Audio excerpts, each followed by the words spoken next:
오늘 우리 민생과 금융에 대해서 이렇게 여러 우리 국민들과 또 다양한 분야에서 일하시는 우리 국민들과 또 여러 정부 기관에서 함께 얘기를 해보니까 정말 이 부처 간의 벽을 없애고 또 국민에 대한 정부 업무 보고를 이렇게 주제 중심으로 하게 된 것이 참 다행이라는 생각이 다시 한번 들었습니다. 특히 이제 우리가 금융정책 하면은 뭐 여러 가지 파트가 있습니다만은 건전성 정책이라는 것도 있고 하는데 이 고용노동부가 일이 많아졌습니다.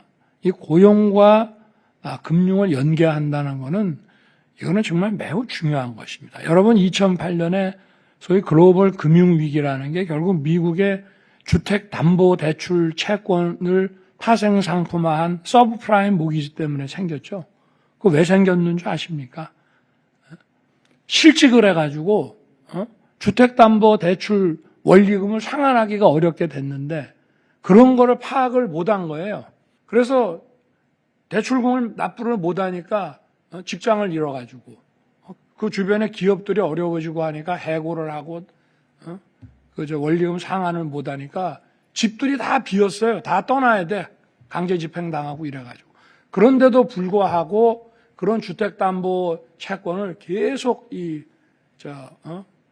증권화, 유동화를 시켜가지고 그거를 투자은행에서 유동화를 점점 키워갖고 1차, 2차, 5차까지 해가지고 나중에 그 5차 유동화에 투자한 사람들은 이게 지금 빵꾸가 나는 그런 자산이라는 걸 알지도 못했습니다. 그래서 이 대출이 부실화됐을 때 이것을 고용과 연계한다는 거는 이거는 아마 굉장히 좋은 아이디어 같고 아까 우리 금융위에 서민금융과 우리 사무관하고 우리 또 고용부 장관님께서 이렇게 얘기를 해주셨는데 이게 바로 우리가 부처별 업무 보고가 아니라 민생 주제별로 업무 보고하는 가장 중요한 이유라고 생각합니다.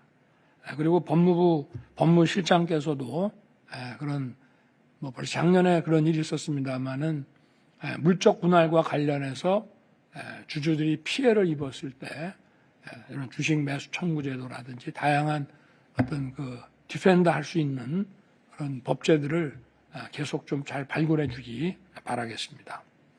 오늘 우리가 얘기하는 거는 이제 금융이라는 건 여러 파트가 있겠죠. 우리가 쉽게 말하면 거시금융정책, 또 미시금융정책 해서 거시라고 하면은 우리 기재부 장관과 한국은행이 중심이 돼가지고 우리의 통화 가치와 전반적인 어떤 경제의 안정을 위한 그런 통화 신용 정책이라는 것을 이제 다루는 분야가 이제 될 테고 그 다음에는 이제 미시 정책이라고 해서는 이제 금융 시장 정책이죠.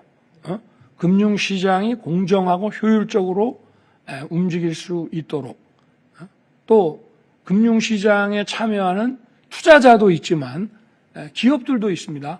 그걸 이제 우리가 금융기업 내지는 금융회사라고 하고 또 그런 것들을 모으면 그게 금융산업이 되는 거죠. 근데 이제 이런 시장은 좀 더 자유로워야 되고 규제가 풀려야 되고 공정해야 되고 또 금융산업이라고 하는 그 바운더리에 있는 업체들, 금융기업들이 더 많은 돈을 벌 수 있고 수익 창출을 할 수 있어야 금융산업에서 양질의 일자리가 또 많이 나오지 않겠습니까? 그런 관점도 있고 그 다음에 이 금융이라고 하는 거는 실물 분야하고 달라서 건전성이라는 게 매우 중요합니다. 우리가 일반 실물 거래에서는 어느 기업이 물건을 팔았는데 매출 채권을 제대로 회수하지 못한다고 하면은 그냥 그 기업에서 끝납니다.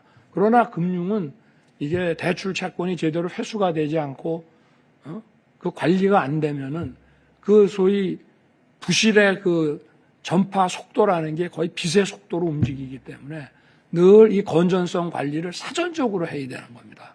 그래서 금융위와 금감원에서 은행과 금융기업들을 상대로 해서 늘 사전에 이런 검사 감독들을 해가면서 이런 어떤 대출 상품이라든가 이런 것들이 제대로 관리가 되고 부실화되지 않는지, 부실화 조짐이 있으면 사전에 이거를 또 방지를 해야 되고 하는 건전성 정책이라는 게 있고요. 이거 전부 민생에 관계됩니다. 여기서 만약에 뭐가 잘못되고 거시금융 정책이나 미시 정책 이런 게 잘못되면은 그야말로 어떤 신용의 어떤 공황이나 경제 불안정 상태가 나타나게 되면 바로 중산층과 서민들이 직격탄을 입게 됩니다. 그리고 또 이 금융시장이라는 게 우리가 아까 자본시장의 이런 활성화 얘기를 많이 했습니다만은 바로 이런 거는 이제 자본시장을 활성화하는 이제 그래서 우리가 기회를 창출하고 금융자산을 통해서 금융시장의 참여를 통해서 우리 많은 중산층과 서민들이 자산 형성을 할 수 있고 기업들이 자금 조달할 수 있는 이런 분야인데 오늘 이제 주제가 3가지였는데 앞에는 이제 자본시장 활성화로 자산 형성을 돕는다는 측면 하나하고 민생과 상생이라는 측면이 있었죠. 요거는 이제 시장을 공정하게 투명하게 관리한다는 측면도 있지만 요거는 이제 금융복지라는 측면으로 봐야 됩니다. 우리 사회에서 어떤 금융이라는 것에 대한 접근성을 누구나 공정하게 접근할 수 있도록 해서 금융 약자들, 우리 소상공인 자영업자, 또 담보가 충분하지 않은 분들, 또 아까처럼 직장을 다니면서 대출도 받고 뭐 집도 장만하고 이렇게 했는데 직장을 잃게 돼가지고 그거를 정부가 어떻게 도와줄 것이냐 하는 이제 소위 금융 약자를 위한 우리 정부는 약자 복지 아니겠습니까? 금융 복지 정책이라는 그런 크게 봤을 때 한 4가지 측면이 있다는 것을 말씀드리고 오늘 이 통화 정책이라든가 건전성 정책은 이거는 국민 전체에 영향을 주는 것이고 요 어떤 시장의 공정성과 또 시장의 경쟁력을 지켜가는 것은 우리 자산 형성에 관련되는 문제고 금융 약자들에 대해서 어떻게 지원을 할 것이냐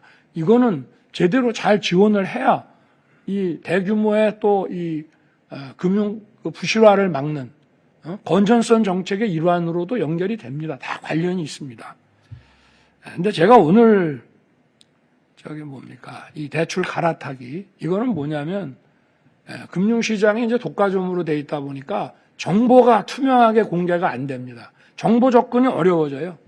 자유시장 경제와 달리 독과점 시장이라고 하는 거는 이 정보가 자유롭게 공유되지를 못합니다. 그래서 저희가 대출 플랫폼을 만들어가지고 신용대출, 주담대출, 부동산 담보대출, 전세대출 이런 것들에 대해서 쉽게 정보를 접근하고 또 자유롭게 선택할 수 있게 어떤 불이익 없이 자유롭게 선택할 수 있는 플랫폼을 구축을 해서 계속 만들어 왔습니다만은 아까 보십시오. 전세대출하고 주담대출의 규모가 한 1,000조가 좀 넘는다 그랬죠. 근데 이런 소위 경쟁 시스템을 통해 가지고 금리가 1.6% 정도가 인하가 된다면은 결국은 1,000조가 되면 어떻게 되겠어요? 16조 정도의 어떤 금리 인하 효과가, 이자 인하 효과가 있겠죠. 그러면 16조를 바로 중산층과 서민들이 이자 부담에서 해소되면서 16조라는 이익이 어려운 국민들에게 돌아온다 이런 겁니다. 그럼 이거는 민생 상생금융이라는 또 금융복지 측면도 있지만 금융시장을 대출 시장이라고 하는 것을 우리가 아주 공정하고 투명하게 운영함으로써 이루어지는 거기 때문에 이 시장 정책과 금융복지 정책은 서로 연결되어 있는 겁니다. 그리고 오늘 제가 중요한 말씀을 하나 드리고 싶습니다.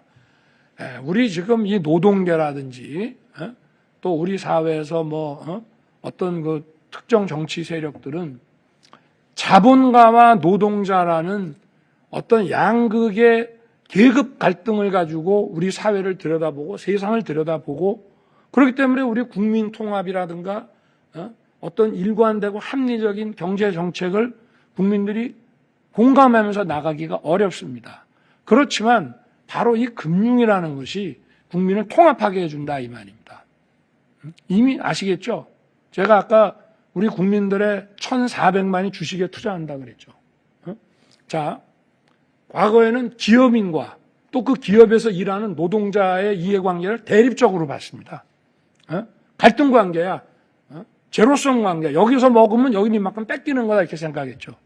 그런데 노동자 근로자들이 이제 자기들이 저축한 돈 갖고 금융시장에 들어가서 자산 형성을 한다 그러면 그 자산은 어떻게 형성이 되겠습니까? 또 연금을 부어가지고 퇴직하고 나서 이제 어떤 연기금을 통해서 자기들이 노후를 보장받는다 그러면 그건 결국은 어떻게 되겠어요? 결국은 기업의 성장을 통해서 또 주식시장의 어떤 발전을 통해서 국민들이 이익을 보는 거다 이 말입니다.